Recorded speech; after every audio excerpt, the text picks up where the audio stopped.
Double feature again. I was going to think of, and I was debating this to myself, and I did one recording just now before doing this video, and I'm going like, how am I going to relay my feelings about this Rampage? Because it doesn't have enough in it. A lot of what could have been done here should have been done on a Dynamite either a couple of weeks ago or this Dynamite. And I'm going like, really? And then other stuff makes no damn sense. And I'm going, I got to do Smackdown, which has a lot of stuff in it. And how do I explain this Rampage, which doesn't have that much stuff in it, and whatever it does have that's interesting should have been done on Dynamite? So I'm going to do this. I am only going to talk about one match. One. I'm not talking about the tag match. I'm not going to talk about Keith Lee, and I know many people are going to say, wait a minute. There was a fatal four-way for the tag division. There was a match for Powerhouse Hobbs. There was a match with Keith Lee and well, many people do believe that Keith Lee and Dustin look like there might be an interesting team. They went up against Swerve and Parker Boudreaux. I believe I pronounced his name. Then it's Sakura versus Rio. Shouldn't you talk about them? Well, here's the problem. Some of this stuff should have been more heavily covered on Dynamite. And it feels like this is a last moment thing. And I'm like, really? Here's an example. What are we getting with Swerve Strickland dealing with Keith? You should have a match dealing with these two. What we got is a tag match. Does this mean they're going to have a singles match at Revolution? Maybe on the kickoff show, but they just had this match here, and the faces won. Keith Lee and Dustin won. So why would we have anything that would be for the kickoff show if they just had it here? Why am I mentioning it? If it should be more important with a story of a cinder block being crushed on Keith Lee's chest, where Keith Lee wants revenge, now looking white-haired on his beard and on his head, he should be having a match against Swerve. No build-up for it. Nothing. We get this match. So why am I going to even mention it? But I have to mention it here because that's it. Then we got the Fatal 4-Way. And it's important to see they're doing something with the tag division because they covered the trio so heavily with the Bucks and Kenny. I mean, they had to do something more. And I love the Acclaimed. They've done great. And I'm glad they're doing something with the Guns. Good. But when it comes to all these do you actually believe Top Flight had a chance? No. They didn't. The Blackpool Combat Club was going to win. And then they have that fight with Dark Order, which makes things more complicated, which is good. But I'm not surprised. Top Flight has shown they're ready and not doing anything with them. You guys tell me what's the problem here. When, yes, the Blackpool Combat Club has motion, but isn't Top Flight ready to go up against the Guns? Aren't they ready? Or are you so afraid that Top Flight will overtake the Guns with popularity and the Guns are still not developed enough as heels that you don't want to put them there and you rather put more experienced wrestlers there with one guy, Wheeler Yuta has reputation because he is a champion. You guys tell me. Tell me what you think. The match that enraged me was Rio versus Sakura was the most stupidest match I've seen. Stupidest. Not match quality. I want to make this clear. This isn't about the match quality. This is about its stupidness. You know why? How come Io Sakura, and Rio, who have been there for maybe the first 6 months to a year in AEW, not part of the factions? Why are they not part of the factions? Why? Why isn't I don't understand what Hiro Kushida is doing. Didn't she just get screwed over by Toni Storm and Saraya? Why is she not with Britt Baker? Why is she not with Jamie Hayter? Or better yet, why is she not near Ruby Soho? Now, I know Ruby did do a vid pack. She did talk about, I don't want to be part of any faction. I just want to be champion. Well, honey, you're not getting it. Because as it stands, the way the story goes, you mean nothing.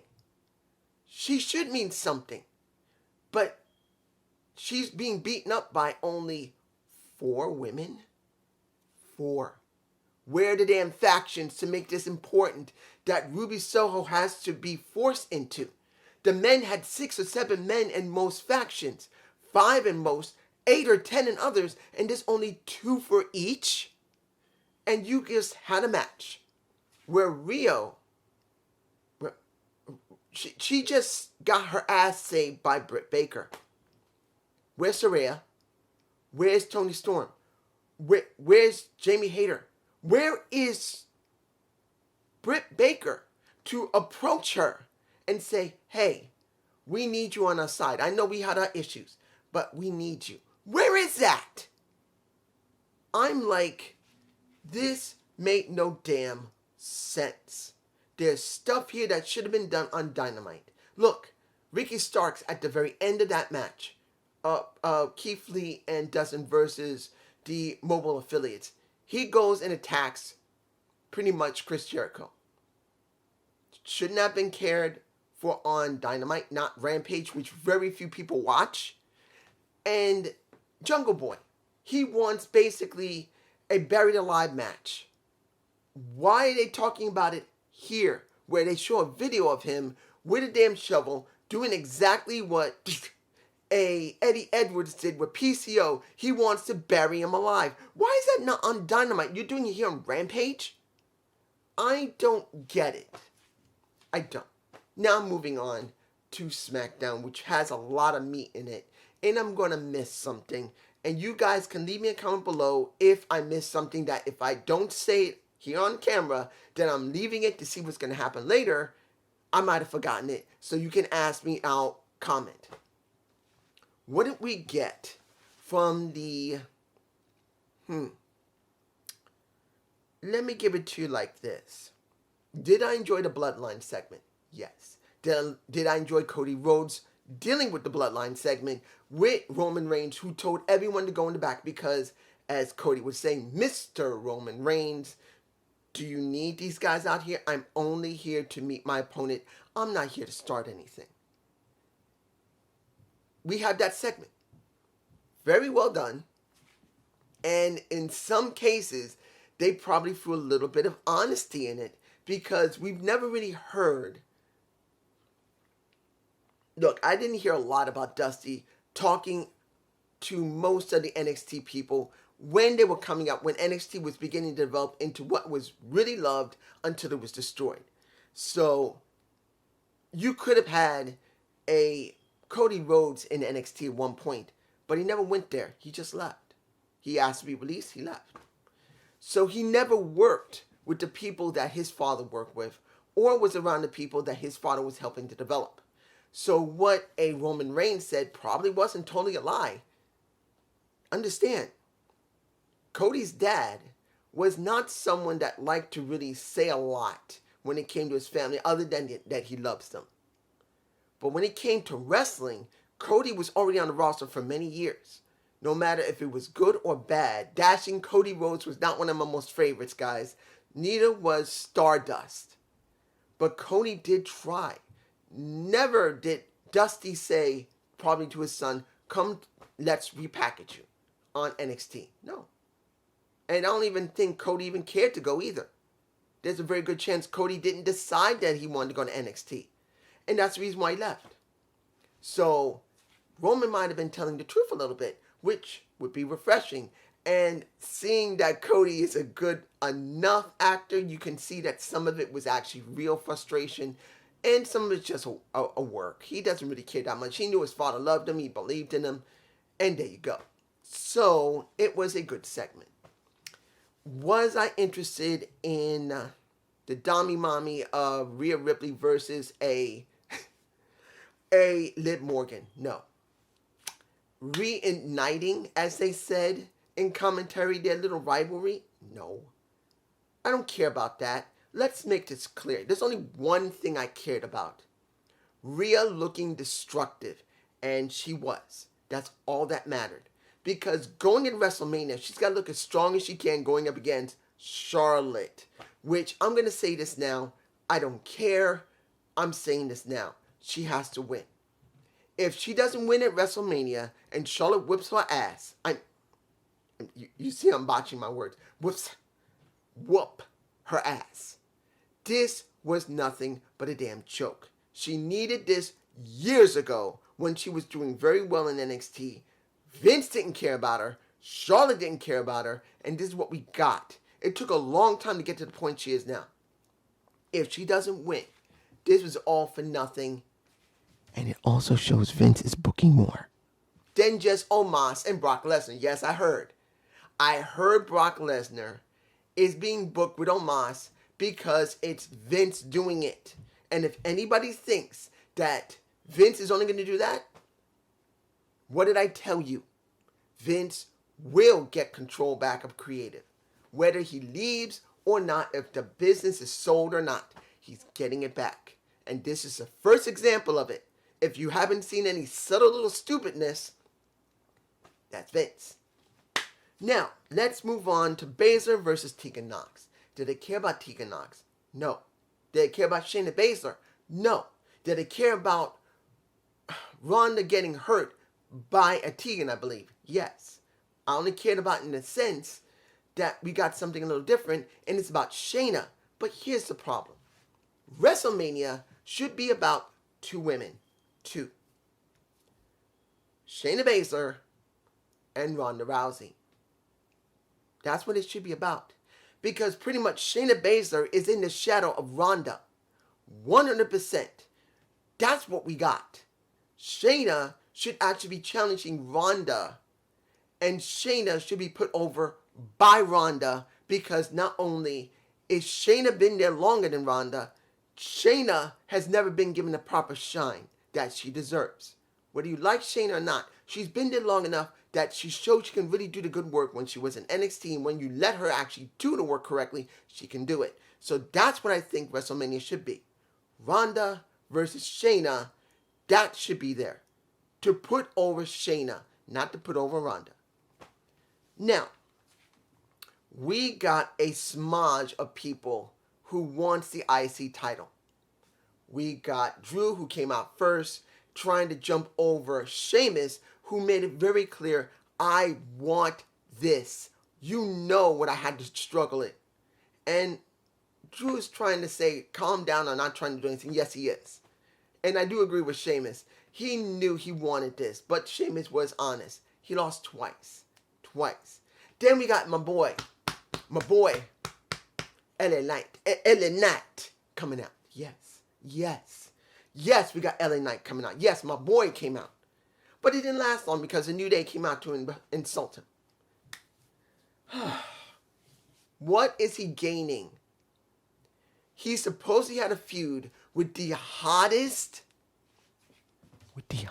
person that was in the company, Bray Wyatt, which is doing nothing.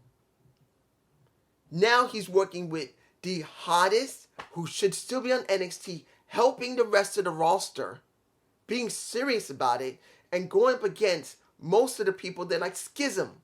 Nope. They're gone from the roster, which I hope they wouldn't, but they did. And then Killer Cross. I'm like, really? It's good to see Gunther is getting shine. It's good to see that setting up this fatal five-way for the IC #1 contendership. Or I believe it is a fatal five qualifying match to probably get the chance to go up against the IC champion. They still got a month to go. They got to go through qualifying matches. Fine, I got no problem with it.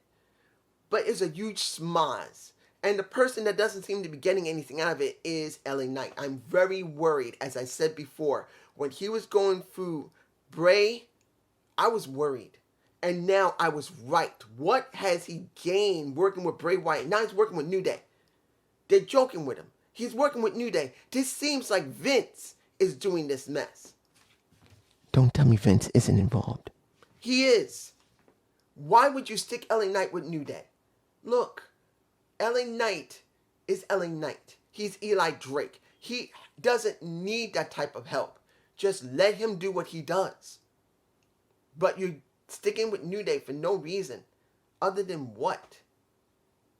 I don't know. Next. What did we get here? Next. Bobby Lashley comes to SmackDown. Bobby Lashley wants Bray Wyatt. Uncle Howdy comes out and gets his ass whooped a little bit. And then after lights appear and disappear, and appear, Bobby's in the ring alone and there's no Uncle Howdy. You really are exposing Uncle Howdy, who has been the most interesting thing. Now, mind you, I know everyone's going to say, well, what happened with the Firefly Funhouse? And you see Bray Wyatt dancing around like this? No. What have you gained for Bray Wyatt? What did I tell you guys? Bray doesn't feel like special.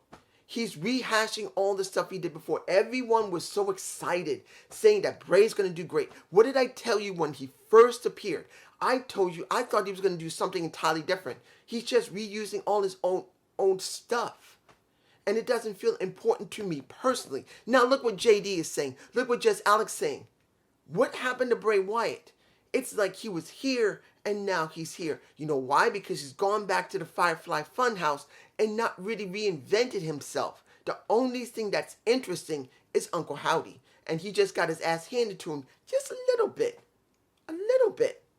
Question's going to be, does this mean anything going to WrestleMania? I don't know. I don't. Now, I'm hoping this will be good for Uncle Howdy. Because at this point, Bray's a lost cause unless Uncle Howdy pulls up his ring boots and has him by his side. And if it is not Bo Dallas under that mask, this is not going to work. Everyone really wants to see Bo Dallas with his brother. People want to see him with Wyndham. They want Wyndham to be with him. If that's not Bo and it's somebody else, it's going to feel a bit empty for a lot of people when they realize who it is. Unless it's someone really special. I don't know. What else do we have? Well, final thing. Sami Zayn versus Solo Sakoa. Now, we already know, if you hadn't seen highlights, because I know a lot of people do that now, they don't watch the whole show. Jay still ain't coming back. Jimmy is begging him to come back, and Roman really is getting upset that Jimmy can't get it done. He told him after the second talk, go out there with Solo and end this. The best way to bring back Jay is to end Sami. But once he left, pretty much the wise man was told by Roman, he better be here next week. If he's not, I'm not blaming Sami anymore. I'm blaming Jimmy. Here we go. The match itself was not really the important thing here. It wasn't. It was going to be the interaction afterward when the beatdown happened, because it was it took Jimmy to save Solo. The reason I'm botching here is one important reason. No Jay. I was hoping Jay would appear. I was wondering if Jay would appear on Titan. Or would he appear in the fans? He didn't appear at all. He didn't appear. He didn't do anything by satellite on the Titantron, and he didn't come out with the fans. It was just those three. And I was thinking and wondering, would he come out? No. And this is still wondering, where is Jay standing? Is he just by himself? Will he actually team up with Sami to go after the titles that he holds half of? And it will be a possible WrestleMania. Sami with Jay and Solo with Jimmy. That's a possibility, guys. If they haven't said it yet, I'm saying it. The way things are being booked, because we're still not doing anything with Kevin Owens yet. Now, it doesn't mean Kevin won't still eventually tag with Sami to go and try to get those titles away. But it's a possibility that due to the fact that Jay will not work with the bloodline, and as Jimmy said, leave me the hell alone, you may have each Uso who's holding a title on either side, and Adam Pearce may come up with a decision, since Jay doesn't want to tag with Jimmy anymore and be with the Bloodline because that's where they're doing it. It may be Jay and Sami, Jimmy and Solo Sakoa. That is what might happen, and the ones who may win the titles will be Jay and Sami working together. And that might still go along with what I came up with. Who is the true head of the table? I know that's not possible, but it kind of makes you wonder. And if you guys hadn't thought about it, and you haven't seen any other YouTubers talking about this possible head of the table angle, ask them. Leave a message in Wrestling Inc. podcast. Leave a message with Just Alex or JD. Ask them, hey, I got a question. Could it be possible they're doing an angle with Jay that he may become the new head of the table of the Bloodline? Ask them. See what's going on. But this is just my point of view, and I hope you enjoyed this double feature. Please give me a comment below. I don't know how to feel about this, but I am going to be doing I'm doing the AEW pay-per-view. I will be doing it. I am going to watch Revolution. The question is going to be, does anything that we saw here in Rampage mean anything? That's going to be a big question. I don't think so. Maybe a little bit. Peace.